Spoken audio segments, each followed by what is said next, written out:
Plantar fasciitis is a very common condition, especially in patients that are getting a little bit older, maybe gaining a little bit of weight, a little bit more active. It's also more common in patients that have flat feet or a tight heel cord.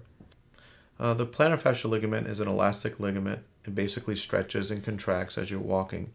When you're sleeping at night, your foot's in a relaxed position, but the plantar fascial ligament actually gets tight and contracts. The most common symptom associated with plantar fasciitis is heel pain after rest. Patients generally complain of pain when they first get out of bed, when they get out of the car, or getting up from a couch. It's a sharp shooting, dull pain when you first get up. A heel spur may develop from a tight plantar fascial ligament. If the plantar fascial ligament is tight, what will happen is it pulls and pulls and pulls on the bone and actually creates a little bone spur. We diagnose plantar fasciitis generally from the history that the patient gives us, but we also use x-rays and diagnostic ultrasound to aid in the diagnosis. We always start with conservative treatment first: stretching, anti-inflammatory injections, physical therapy.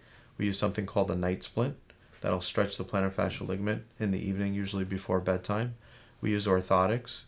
There are some newer treatments for plantar fasciitis. There's shockwave therapy. There's extracorporeal pulse activation therapy. And we sometimes use cortisone injections.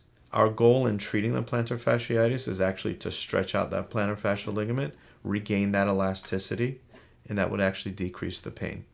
Most patients should see a doctor if they have heel pain for greater than 7 days and it's not getting better with ice or stretching or anti-inflammatory medications such as Motrin, Aleve.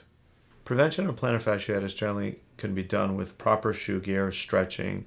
A shoe insert or an orthotic will help decrease the likelihood that plantar fasciitis will afflict them. Physical therapy is an excellent way to alleviate plantar fasciitis. The patient generally would see a podiatrist to diagnose the condition, and physical therapy is usually offered to the patient as a first-line treatment or second-line treatment. 99% of the time we can actually alleviate the pain without the need for surgery.